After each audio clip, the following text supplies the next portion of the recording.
বন্ধুরা কিছুদিন আগে কলকাতার এইডেন গার্ডেন স্টেডিয়ামে কেকেআর বনাম এমআই এর মধ্যে আইপিএল এর লিগ স্টেজের যে ম্যাচটি অনুষ্ঠিত হয় সেই ম্যাচে রোহিত শর্মাকে প্রথমে দেখা যায় কেকেআর এর ড্রেসিং রুমে প্লেয়ারদের সঙ্গে বসে থাকতে, যার পর বন্ধুরা কেকেআর দলের কোচ চন্দ্রকান্ত পণ্ডিতের সঙ্গে রোহিত শর্মা মাঠের মধ্যে কিছু বলছিলেন। আর বন্ধুরা এই দুজনের মধ্যে বলা কিছু কথা সেদিন স্টার স্পোর্টের চ্যানেলে লাইভ কভারেজ করা হয়। মূলত স্টার স্পোর্টের সেই ভিডিওতে দেখা যায় রোহিত শর্মা চন্দ্রকান্ত পণ্ডিতকে বলছিলেন, আমি মন্দিরের মতো জায়গাটি গড়ে তুলেছি যাকে আমি শ্রদ্ধা করি। এছাড়া রোহিত শর্মাকে বলতে শোনা যায় এটি আমার লাস্ট ইয়ার। আর এই ভিডিওটি স্টার স্পোর্টের ব্রডকাস্টিং করা হয়। এছাড়া কলকাতার অফিসিয়াল পেজ থেকেও সোশ্যাল মিডিয়ায় এই ভিডিওটি পোস্ট করা হয়। ভিডিওটি অতি দ্রুতই তুমুল ভাইরাল হতে শুরু করলে কেকেআর এর অফিসিয়াল পেজ থেকে এই ভিডিওটিকে ডিলিট করে দেওয়া হয়, যার পরে বহু মানুষ বহু রকমের খবর ছড়াতে থাকে, যেখানে বন্ধুরা শোনা যায় রোহিত শর্মা পরের বছর থেকে কলকাতা দলের হয়ে অফিসিয়ালি খেলতে চলেছেন। রোহিত শর্মার এই ভিডিও দেখে বিভিন্ন দর্শকরা প্রেডিক্ট করতে থাকেন রোহিত শর্মা এমআই এর ম্যানেজমেন্টের উপর ক্ষুব্ধ হয়ে আছেন। তিনি পরের বছরই তিনি 5 বারের চ্যাম্পিয়ন করা সেই মুম্বাই ইন্ডিয়ান্স দল থেকে বেরিয়ে যেতে চলেছেন, যার ফলে তিনি আইপিএলে হয়তো অকশনের মাধ্যমে অন্য কোনো দলে চলে যাবেন, অথবা বন্ধুরা তিনি হয়তো আইপিএলে এরপরে আর খেলবেনই না।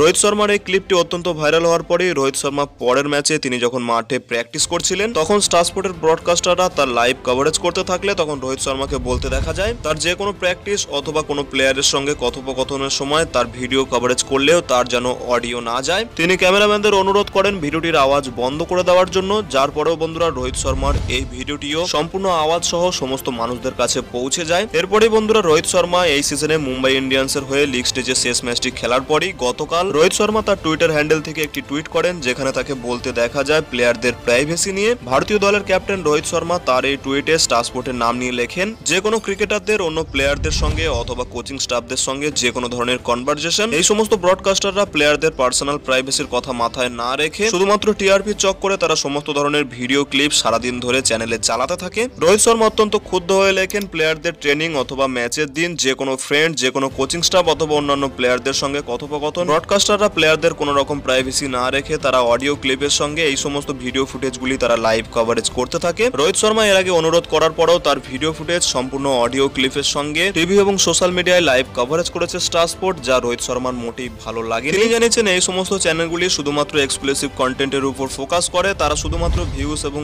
এঙ্গেজমেন্টের কারণে প্লেয়ার এবং ফ্যান্সদের মধ্যে ট্রাস্ট ইস্যু ভেঙে যায়, যা ক্রিকেট এবং ক্রিকেটার্সদের জন্য অত্যন্ত ক্ষতিকর। তিনি জানিয়েছেন সামনের দিনে এই সমস্ত ব্রডকাস্টাররা জানি সমস্ত প্লেয়ারদের প্রাইভেসি নিয়ে কনসার্ন থাকে। আর বন্ধুরা এর আগে ব্রডকাস্টারদের এই ধরনের কার্যকলাপ নিয়ে সুনীল গাভাস্কার এবং গৌতম গম্ভীরদের মতো প্লেয়ারদেরও বলতে দেখা গেছে। বন্ধুরা ভারতীয় দলের ক্যাপ্টেন রোহিত শর্মার এই পয়েন্ট অফ ভিউ নিয়ে তোমাদের কি মনে হয়? তোমাদের মতামত ভিডিওর নিচে কমেন্ট সেকশনে অবশ্যই জানাতে পারো। আর বন্ধুরা ক্রিকেট সম্বন্ধীয় এই ধরনের জেনুইন আপডেট সবার আগে এই চ্যানেলে পাওয়ার জন্য অবশ্যই বন্ধুরা চ্যানেলটিকে সাবস্ক্রাইব করে পাশে বেল আইকনটিকেও ক্লিক করে রাখো। ভিডিওটি ভালো লাগলে ভিডিওটিকে একটি লাইক করে পারলে বন্ধুদের মধ্যেও শেয়ার করে দিও। দেখা হচ্ছে এমনই কোনো অন্য ভিডিওতে। Till then bye by.